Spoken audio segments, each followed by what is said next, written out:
大家好，我就是空调界里边最帅的男人，我叫空调小哥。马上我们去修个空调啊！空调一插电，然后就滴滴滴滴滴滴滴滴滴报警。就这台啊！哎呀，这带杂物的嘛！这啥牌它是？新科。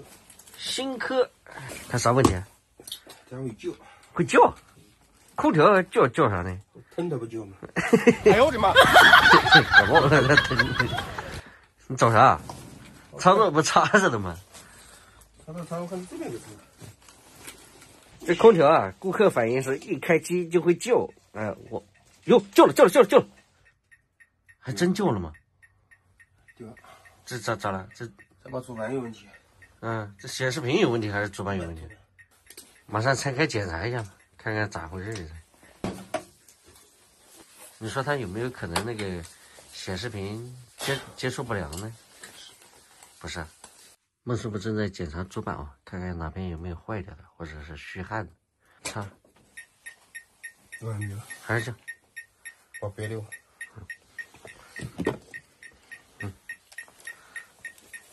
注意点有电，你插着电呢。啥情况？电源开关这一块有问题，坏了。哪个？电源开关这一块坏掉了。电源开关坏了，你刚才量的？好修吗？不行，要改个通用版。你刚才讲换新的还得修啊？换新的还得修。修一下要多少钱啊？行情价450。那就修呗。经过研究换通用主板啊，这头型好像该换一下了啊，头发有点长了。马上换主板啊！哟，这家伙这遥控器长得还有点，有点像当年的格力的啊。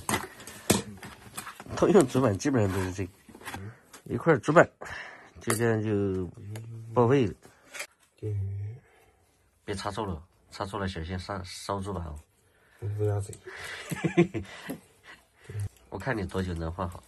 孟师傅，你目前为止换主板失误过吗？失误过没有？目前没有。嘿嘿，有点小自信啊。感觉你买的这个板子跟老胡买的那个，好像你这个简单吗？那我复杂干嘛呢？胡师傅换个通用主板，通常15分钟就能搞定。孟师傅多长时间能搞定？搞不定。你换少了，胡师傅换的多。胡师傅压缩机芯片啥换的特多。那家伙在10公里以外，我跟你讲，胡师傅都知道压缩机芯片有问题。刚才把的所有功能都有。电加热都接了，该有的功能都有，不该有的他也有。你这不该有的是啥呢？孟师傅这技术还行啊，也是10来分钟。有空。有空。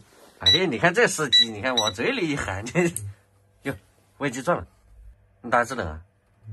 你这嘴有多少度啊？37度。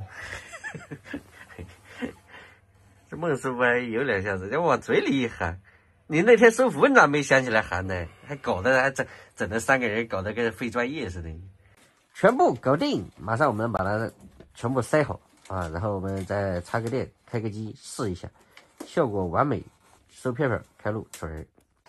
我为什么有的时候拍维修啊，拍的不是那么的详细啊？其实我是不希望大家自己去动手的啊，我是考虑到安全的。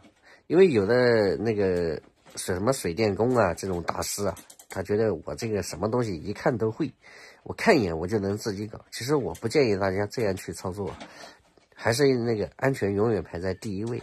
专业的事儿呢，交给专业的人去做就好了。